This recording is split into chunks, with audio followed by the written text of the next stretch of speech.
I know it's mysterious, but on a good day, you do feel that you were sent down here with a job of work to do, and that the hottest section of hell is reserved for those who have ability and don't come up with it, who betray their talent.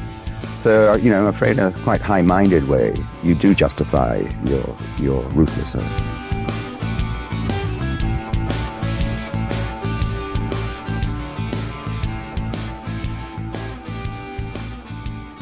It's once more into the breach, dear listeners, as we re-enter the war against cliché.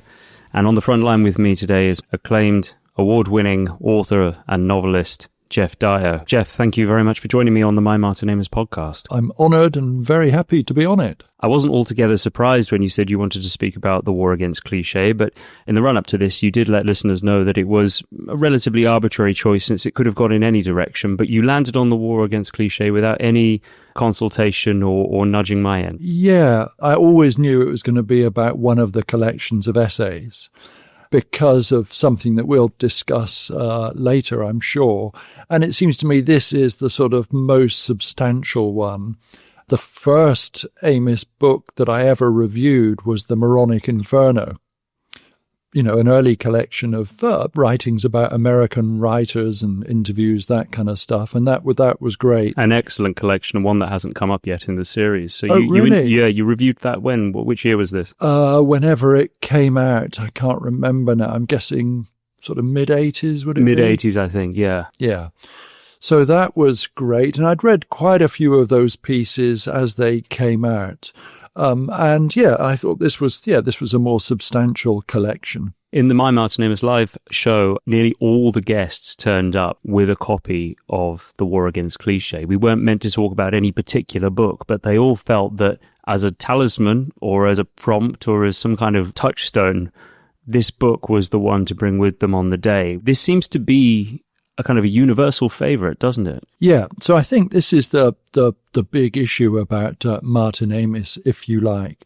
I mean, a great writer, obviously. And then we think, okay, where does that greatness lie? Well, there's a lot of books, so we've got to consider just the sheer sort of scale of the productivity. And, Amis would want to be thought of primarily as a novelist, I guess. But I think it's not unusual for people to say of Amis, and it's something people say of other writers, that maybe actually some of his very best writing is to be found outside the novels, in the stuff that he did on the side, as it were. And this, I guess, is the bigger point. Obviously, he's a supreme stylist, and we love the sentences and the fireworks, all this kind of stuff. But it seems to me maybe with the novels, that's not enough to sort of sustain the reader. And I think I have more satisfying experiences of reading novels by people who don't have anything like those kind of pyrotechnics. They don't have the kind of stylistic panache. They do what in Pilates they call the core work of character, all this kind of stuff. So you can get in these collections, in Amis's non-fiction, the kind of concentrated essence of Amis, and not feel that you're lacking something, as you sometimes can do in the novels. I mean, I can talk a little more about that if you like. Well, absolutely, yeah. Although, if we can come back to that, I'd like to ask you where your love of Amis's work began, how old you were and what the novel was. Yeah, it would be, I think I've sort of gone through them pretty much chronologically. There was the Rachel Papers, which I read soon after it came out. And then I read the other ones. What is it? Other People, Dead Babies, Success. And I sort of quite liked them, but not surprisingly, the big experience of Amis's fiction, as it was for so many people, was Money. And that was, just such a qualitative difference to the earlier work. And as everyone says, it's a version there of Amis. What he's doing is importing into the UK something which was already quite well established in the US, a sort of big book that is completely about the voice. Lots of examples in the US, but pretty much unknown, I think, at that point in the UK. And very importantly, that thing of combining the kind of the American style of the American demotic with British. That's what was something about the voltage, the power of that kind of American prose that he domesticated. I've already quoted Graham Caveney as a former guest on this podcast as saying that when he first read Money, he said it was like listening to The Clash for the first time. There was something very punk rock about this pure voice in the manner of Philip Roth's Portnoy's Complaint. How did it hit you when you first read it? Yeah, I really like that Clash analogy. Well, I'd make the incredibly unoriginal point, and I'll just probably make this point another 4 times in the course of our time together. The first thing about it is that it's a load of fun to read, Money. It's incredibly funny. Having said that, I think a bit of context might be useful here. When it came out in the sort of 1980s, I was living in Brixton. And, we're in that kind of squatting, very feminist, that kind of world. And, we're all lamenting the sort of the kind of puritanism of the current moment. But back then, actually, Amos was considered ideologically unsound, to use the phrase that was going around then. And his treatment of women was, of course, considered objectionable in those sort of circles even then. Literarily, you mean, the way that he treated female characters? Yeah, and his, although I think it was Julie Burchill who talked about the way that, the women in Amos are all just sort of underwear models. The same is, male tennis players' girlfriends tend to be underwear models as well. But so there was that sort of objection to him, and so a lot of the jokes, the gags in Money about Selina Street, all this kind of stuff, it was, I don't want to exaggerate, it was sort of borderline unacceptable. And I was conscious, that was the milieu I was in, but I was always conscious of, God, I was loving it. It was really, really, I found it really, really funny. And then in a way, that strain that you get in Amos with John Self, the book is about this kind of stuff. And then you get it's all manifest in those sort of lad magazines. It became part of the sort of more general climate of things, I think. But yeah, that was what I would emphasize. A lot of fun to read and very, very funny. And arguably never stopped being fun to read, although towards the end of his career, and indeed after his death, and I think the production of this podcast has kind of revealed this, there has been a lot of hidden guilty pleasure in reading his work, particularly among a new generation of young men. Did you feel that way when you were a young man? Did you have to kind of keep it a bit of a secret? Not so much, because I felt that the objections to him were very much part of that sort of quite niche milieu I was part of. And the crucial thing is that the quality of the writing was absolutely unignorable. He clearly wasn't just some sort of yob or whatever. It was there were clearly, even at its most demotic, it was clearly the product of a really deep, thoroughgoing literary sensibility. Yeah. And the thing about Money is he's trying to capture a type of person that the 80s had produced, and it was inherently critical to put all of these maladies, transgressions and indiscretions into one skin of John Self. None of this to me ever seem like an endorsement, but written as it was with such panache and bravado and a sense of the fast-paced glamour of the 80s, I imagine it was maybe considered some kind of celebration of that time. Well, isn't that always the risk with satire, isn't it? There's a long history of something being very, very obviously satirized, and then it's seen as being some sort of celebration of that which is being satirized. I guess here I'd come up against I'd sort of mention another slight reservation I have that, I really like watching satire on TV. I love watching Veep and In the Thick of It, this kind of stuff. Satire in books, I mean, I think in a way it's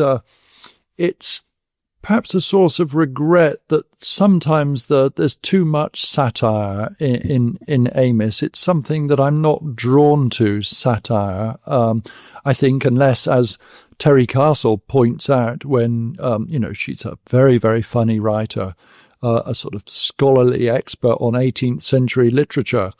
And after a certain level of immersion in this kind of in this stuff from the 18th century, she realized that the best satire, in a weird way, the satire was always self-directed at the author, and that of course makes her comic writings even funnier.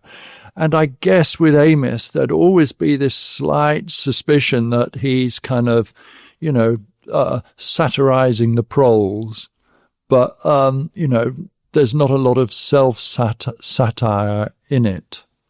I'll just mention this. In my own stuff, it's always been a point of principle that nobody can emerge from my books looking worse than the author, and that's very, very, very different, I think. Even though he implants himself in money, you feel that there isn't enough self-directed satire? Well, it's I remember when Money came out, a lot of people felt that, I mean, including Amos's dad, felt that was too much of a kind of postmodern or gimmick. But what I'd say about that is it's a very vivid self-portrait, utterly convincing. I hadn't even set eyes on him at that point, but it's a very good presentation of himself, seen actually through the eyes of Self, isn't it? John Self. When do you find yourself reaching for the War Against Cliché? Yeah, I would say it's a real source of inspiration in that a lot of the time, I know a certain number of musicians, and what I'm struck by with these musicians is they wake up in the morning. What do they want to do? Well, they want to have chamomile tea or coffee or whatever, but pretty soon after that, they can't wait to start playing music. Whereas writers, it's a lot of, I need another coffee. Oh, no, I've had too much coffee. I need to, and you just put it off because there's a real sense of writing, the concentration, the drudgery, all this kind of stuff. That's right. I'm reminded of Amos's memory of his father, particularly as he got older and felt his talents fade, making his boiled egg, whinnying over the boiling water, worrying about the day's work ahead. Whereas, I mean, I love that. But whereas with Amos, you don't get the sense of going to his desk, however crippling the hangover might be. You don't feel that it's filling him with dread. And so for me, it's always a reminder. I mean, so it's fun reading him. And that means that it's also a reminder of the fact that you can have fun writing. And I always think of Amos just so, a real vision of the writer as a happy person. And of course, I think that about Amos, and that he in turn in the piece about Updike in this talks about the way that Updike, was of course so sort of happy, so gregarious in his solitude of writing. So that's the way in which it's an inspiration, I think, and a real reminder that, I mean, Amos himself says somewhere, he says, if it's not, if books aren't fun, what's the point in, who'd want to read them? If you were to open The War Against Cliché now and select a passage to read, what would you instinctively go for? Yeah, I would, what I would say is this, in reviews, people say, I'm quoting a passage at random, and you never believe them because, of course, they're always going to quote the most incriminating passage. But I'm pretty confident, and we have to assure the listeners that this hasn't been staged, that I could turn to any page, which I will now do. I see no miniature post-it notes. I see no bookmarks. No, that's right. The point being that there's just wonderful things on pretty much every page. And I suppose I have a particular fondness in this book for the essays on people from the canon. So I was reading last night a wonderful essay on Coleridge, great one on War and Woodhouse, and these sort of longish pieces that he's written. So yeah, it's I mean, the piece on Don Quixote is just absolutely wonderful. Yeah, they're all wonderful. Shall we hear from that? Oh yeah, I particularly love the beginning of Don Quixote. So, while clearly an impregnable masterpiece, Don Quixote suffers from one fairly serious flaw, that of outright unreadability. This reviewer should know because he's just read it. The book bristles with beauties, charm, sublime comedy. It's also, for long stretches, approaching about 75% of the whole, inhumanly dull. Looming like one of the Don's chimerical adversaries, it's a giant, quote, with legs like lofty steeples and arms resembling the masts of vast and warlike ships, while each eye, as large as a mill wheel, beams and burns like a glass furnace. But the giant has a giant weight problem, and is elderly and soft-brained. Reading Don Quixote can be compared to an indefinite visit from your most impossible senior relative, with all his pranks, dirty habits, unstoppable reminiscences, and terrible cronies. When the experience is over and the old boy checks out at last, on page 846, the prose wedged tight with no breaks for dialogue, you will shed tears all right, not tears of relief or regret, but tears of pride. You made it, despite all that Don Quixote could do. By the way, I've noticed here a typo. Relief is spelled R-E-L-F, Relf. So I wonder if that's been corrected in subsequent editions. Extraordinary. This is not a proof copy. This is not any sort of... This is a first edition, but yeah, that's why I stumbled slightly. Page 427. Listeners here might want to check their own copy. There might be an epidemic of typos in the War Against Cliché. The War Against Typos. Gosh, yeah, reading Don Quixote can be compared to an indefinite visit from your most impossible senior relative. I mean, he's already in the War Against Cliché before he's developed this riff about the host role, alluding to the fact that reading feels very much like being in a room with somebody. Yeah, he's also very good, though, about the role of the reader, as it were. I mean, I think the next essay after Don Quixote, or very close to it, is the one on Ulysses, where he talks about the way Ulysses has been studied, pored over, and all this kind of stuff. But he says, does anyone ever curl up with Ulysses? You know, it's such a great reminder of what we're in it for. So in many ways, I like the way, I mean, you know, I think back to another of my favorite books of essays, well, two books, you know, the 2 volumes of The Common Reader by Virginia Woolf. And in many ways, you know, Amos is certainly never speaking as a professor, as an academic. Of course not. He's speaking as a common reader. And in both Virginia Woolf and Amos, what you've got is these, readers, but whose ability to read has been raised to an uncommonly high level. As he says somewhere, you know, he says, I can read and write to a very high standard. And it's true. Did you ever meet Martin Amis? I did, quite late in his life. Of course, like anyone who played tennis, it was always my dream to play tennis with Amos. I would never have dared to.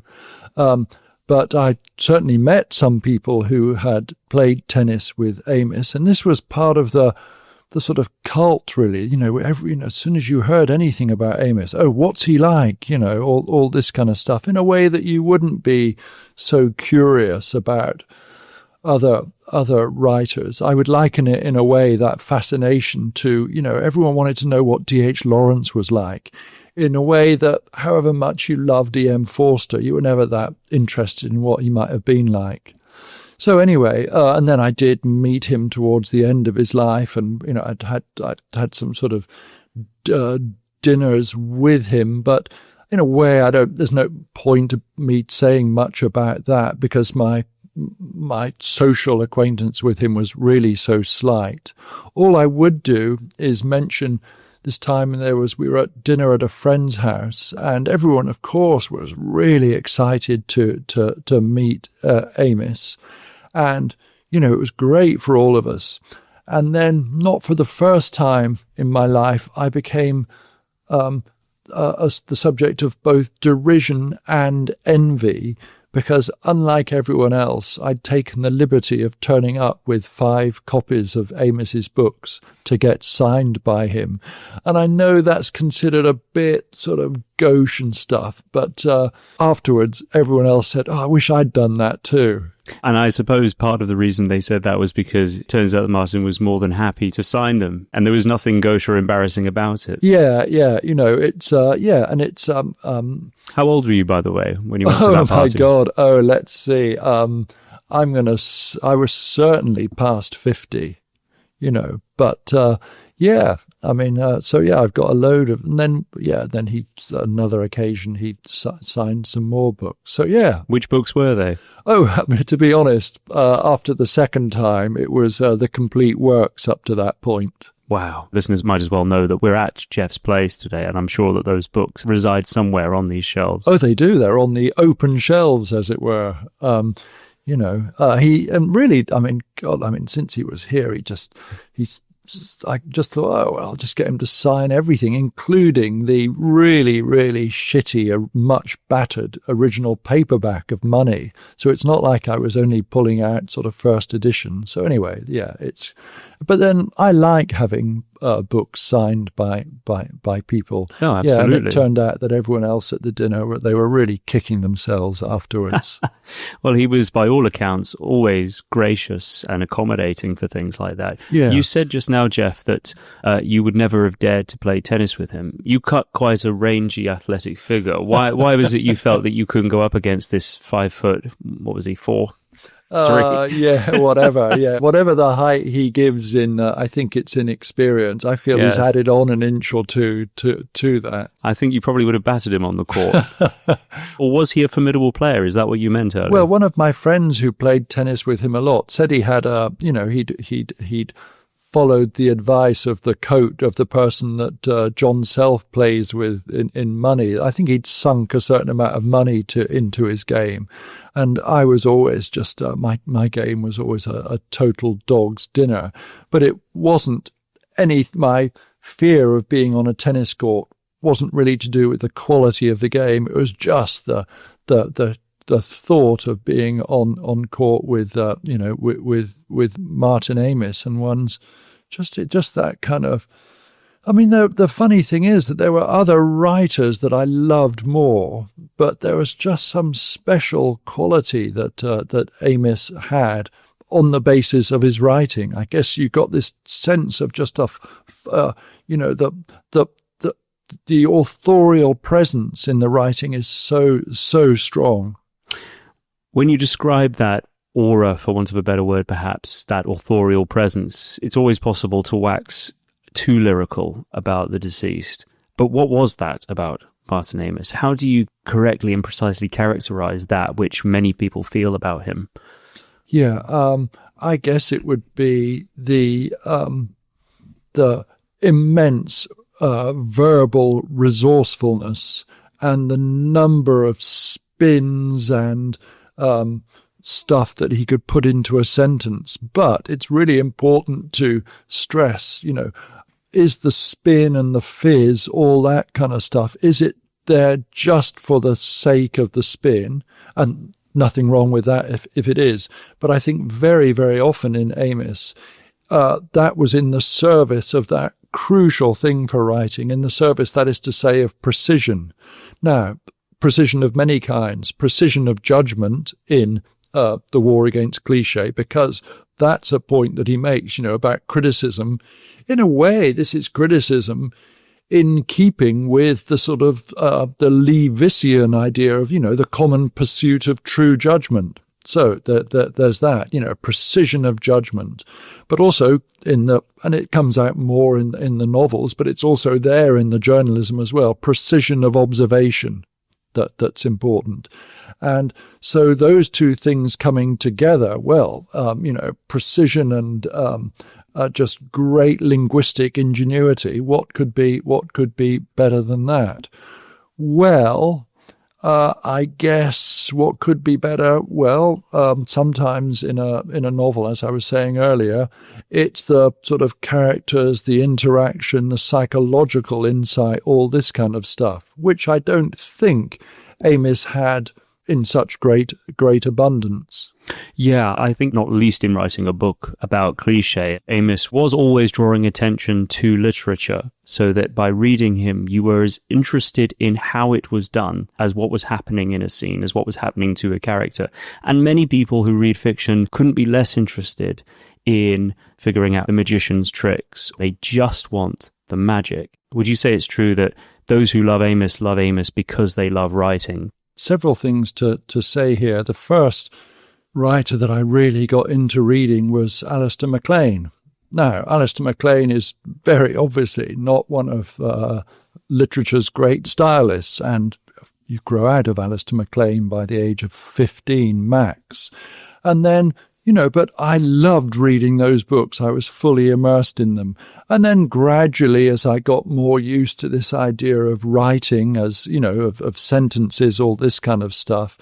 So in a way, that kind of immersion became more and more difficult. And in Amis, I suppose you can trace this back, I don't know, to Flaubert, that obsession with style and the sentences. It's in Amis, the pleasure is in to make a stupid point, the reading of the writing, as it were, and you're conscious all the time of the quality of the writing. Fine, I love that. But then much later in the day, I had this, really one of the greatest experiences of my reading life, I think it was about 6 years ago, when I read Lonesome Dove by Larry McMurtry. It's a Western, 800 pages. McMurtry is absolutely steeped in literature. Really I think of him as a reader of the breadth almost of George Steiner. And the remarkable thing about reading Lonesome Dove is after a certain number of pages, for me it happened at about 200 pages, the words on the page disappeared. And in fact, it wasn't even just that. The page disappeared. Where was I? I wasn't sitting here reading the book. I was there on a horse somewhere between Texas and Montana. And that was wonderful. It was very like that original experience of reading Alistair MacLean. There was really nothing going on in the writing except the writing's ability to render itself invisible and for the scene and the characters to offer that quality of full immersion. With Amis, you have to be constantly aware of the writing. And I'm not even saying which is the best experience, but it's qualitatively different. And I guess somewhere in the middle, I suppose I'd put a book like Shirley Hazard's The Transit of Venus, whereby, the language is similarly heightened, but the characters and situations are sort of more present, I think, than they are in Amis. There's not so much of your attention fixed on the prose itself. In many recent episodes, a subject has come up time and time again, particularly with American guests, who all noticed that while Amis had an infinite love for Saul Bellow, great admiration for Updike, Roth, and many of the Jewish East Coast writers of the post-war period, there were more American writers that he never really showed much interest in. Have you ever wondered why that was? Yes, there's several sort of, in many ways, I think, Amis's personal syllabus, his personal sort of curriculum, was absolutely in keeping with somebody of his age and of his time, of his generation. And in a way, although I'm 10 years younger than him, I could share that kind of thing whereby I'd never really read Evelyn Waugh, but something about American writing, even when it was not new, it seemed more contemporary than English writing. And so there's that going on. In many ways, the action was taking place in America. He writes very fondly about Iris Murdoch, but that held no sort of appeal to me. Whereas from the age, 17, 18, when you read that sort of classic American trilogy for somebody of my age, Catch-22, On the Road, and Catcher in the Rye. You feel, this is contemporary. And I feel what Amis did was, and the same as Ian McEwan in a very different way, quite suddenly, perhaps mistakenly, because other people had done things, English writing became really contemporary at that point. So there's that point to make. I think there's two other things to mention in relation to Amis's reading. I think his personal sort of curriculum solidified at quite an earlier age. He talks here about, or talks somewhere about the way that, he kind of didn't read, like many writers, he didn't read people younger than himself. Mm-hmm. And I guess, that's sort of noticeable here. He's nearly always talking about people older than him. Except for Zadie Smith. Yeah, that's right. But there's nothing about Zadie because she hadn't got going here. But so, and then of course, I think now if a writer were putting together a collection of their essays, they'd have to be conscious of the fact, oh my God, where are the women aside from Jane Austen, Iris Murdoch, and Fay Weldon? So there's that, and also one is inevitably conscious of the way that which are the writers of color. Well, there are the Naipaul bros, and that's about it. So the curriculum is very it seems quite old in a way now. So I was reading this morning with great happiness and pleasure his brilliant review of a book by Angus Wilson. And then I was thinking, my God, does anyone read Angus Wilson these days? It's really quite interesting how his personal sort of canon or whatever is quite dated, but to read Amis on Angus Wilson, that was a source of great happiness. Didn't persuade me that I needed to read Angus Wilson himself. Can I persuade you to read a segment of the review? Yeah. In this latest novel, Wilson's twin preoccupations, the family and its alternative, are viewed separately rather than in conflict, and this probably accounts for its lack of edge and intensity. Of the two main characters, Hamo Langmuir and his goddaughter Alexandra A. Grant, she's a student, Hamo is, small wonder, the homo. An agronomist, worker of rice-proliferating magic in the labs, Hamo is without, quote, the old magic of the trustworthy erection, at least at the hands of anyone over 20. It's with some enthusiasm, then, that he embarks on a working tour of the nubile East, and it's with increasingly little that we follow him on a long, diffused, unfunny sexual picaresque. Meanwhile, pregnant Alexandra, organically scorning the, quote, conventionally bourgeois abortion, has escaped from her liberal monster parents to make a hippie pilgrimage with her two boyfriends, who are characterized by Hamo, and no more certainly by the author, as beard and elegance. Although Wilson doesn't regard the young with the obsequious respect of many elderly novelists, C.P. Snow, William Cooper, the hilarious inaccuracy of his observations render this half of the book a more or less total write-off. His tour of the nubile East. I mean, that is so good. And he's similarly good on another aging now pretty much forgotten novelist, C.P. Snow. He talks about the way that, Snow is so sort of out of step with the current sort of state of linguistic play. Geoff, you've published this year your memoir, Homework, and though I dare say a memoir is so inherently and intensely personal that no other memoir could necessarily influence the way you wrote your own.